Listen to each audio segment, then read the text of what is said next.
It was actually John Goldsmith who set up like a blind date with Andrew and I. And it really was like that, a blind date. It was awkward conversation over sushi. We'd not known each other before that. I think John had passed Andrew a recording of mine. And I always figured that Andrew owed John a big favor. That's why I got involved. But that's being self-deprecating, and I'm not supposed to be self-deprecating, so maybe it was my stunning conversation during the sushi lunch.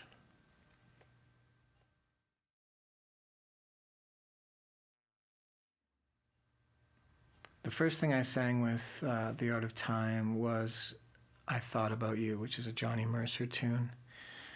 And Michael Ondaatje read a verse, and then I sang the song. And I remember the gig mostly, though, because as we were walking from the wings onto the stage to take our places, one of the guys from behind whispered, "Is that what you're wearing?" So that was my first gig with The Art of Time. And that was in 2009. And in 2010, I did a songbook. So that was a more involved thing. That was 12 songs. And that was really my first collaboration. Quite a big deal for me, actually.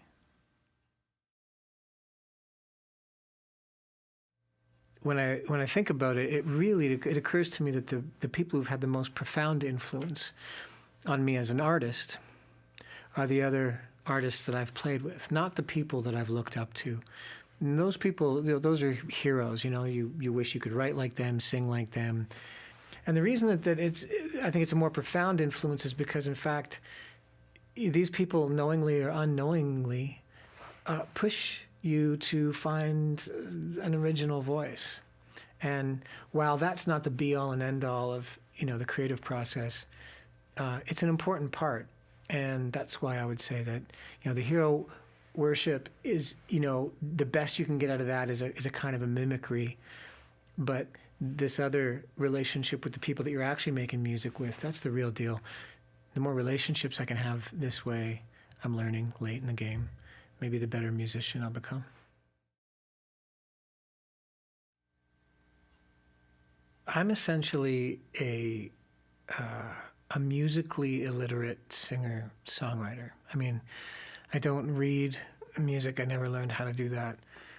And anything I learned how to do, any chop that I do have, I've figured out on my own. And I'm kind of in a twisted way proud of that. But when I sit in a room with these really learned people and I watch them,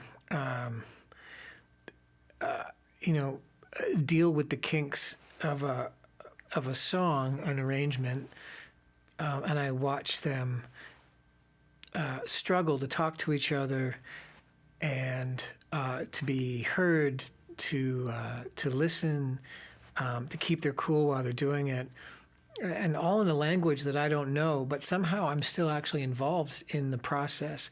That to me is incredible, and I think that the reason I like the collaborations is because that when the collaboration is at its best is when the tension between those two worlds is front and center. So, a song can be careening down the track, and we don't know if the tune is actually going to make it into the station or whether it's going to go off the tracks and be a train wreck. But either way, it's a cool and an entertaining and a musical few minutes. Yeah, I've always considered myself to be lucky to be a part of that process, for sure.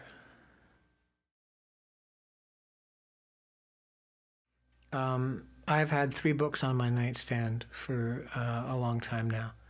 That would be the original version of Peter Pan, the foremost translation of Don Quixote, and a little paperback called Sex Life of the Gods.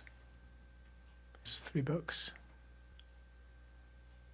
What does that say about me? I play in a punk band. It's called The Dogs.